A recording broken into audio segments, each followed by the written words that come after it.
Bismillahirrahmanirrahim. Ka njerëz që me trupin e tyre e fitojnë xhenetin. Ka dhe njerëz që me trupin e tyre e fitojnë xhenemin. Ka njerëz me guën e tyre e fitojnë xhenetin, por ka njerëz që me guën e tyre e fitojnë xhenemin.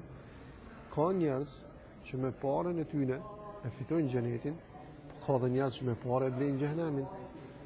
Për këtë arsye tregohet një rast kur në kohën e pejgamberit sa kur kanë shkuar në Medinë, atje është konë krizë tokat arabe për ujë dhe një jaudike ka pas një bunar në Medinë që pejgamberi sa më ka thonë kush e blen këtë bunar dhe me shfryzu pastaj musliman ka me fitu xhenetin. Edhe thët Uthmani radiallahu anhu shoku i pejgamberit sa më i cili është konë pasunik thët ja Rasulullah nëse e blej unë edhe e dho sadak për musliman thët a e fitoj xhenetin. Thët po pejgamberi sa atëherë Uthmani e blen 35.000 dirhem në të vakt, edhe këtë bunar thët e dho sadak për musliman. Rast tjetër, pejgamberi sa kur e ka ndërtu xhamin në Medinë në fillim, nuk e ka ndërtu të madhe, mirë po ma vonë ka pas nevojë për me zgjeru xhamin, ju ka desh me pas trull më shumë. Edhe thët pejgamberi sa kush mundet me blet trullin e filanit që është konë afër xhamisë, që ato me ja bashkangjitën me zgjeru xhamin, thët do inshallah do shpërblet me xhennet.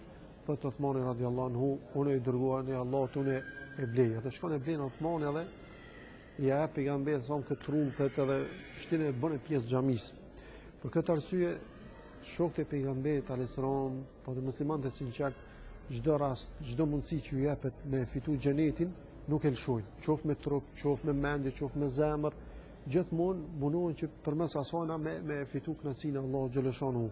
Ndërsa të tjerët janë ata të cilët i kanë këto mundësi, e kanë parën, e kanë shnetën, e kanë gjuhën, e kanë mendjen, e kanë zemrën, këtë i kanë këto, mirë po nuk i shfrytëzojnë për me fitu xhenetin, po i shfrytëzojnë për me fitu me to xhenemin. Për këtë arsye e kanë thonë pra lëmja e parë e mirë në dorën e mirë. Zoti na i bof mundur që përmes këtë asaj që na i ka dhënë Zoti me fitu kënaqësinë e Allahut e jo përmes tyre me fitu dënimin dhe hidhrimin e Allahut e me kompi banorët e xhenemit. Wassalamu alaikum wa rahmatullahi wa barakatuh.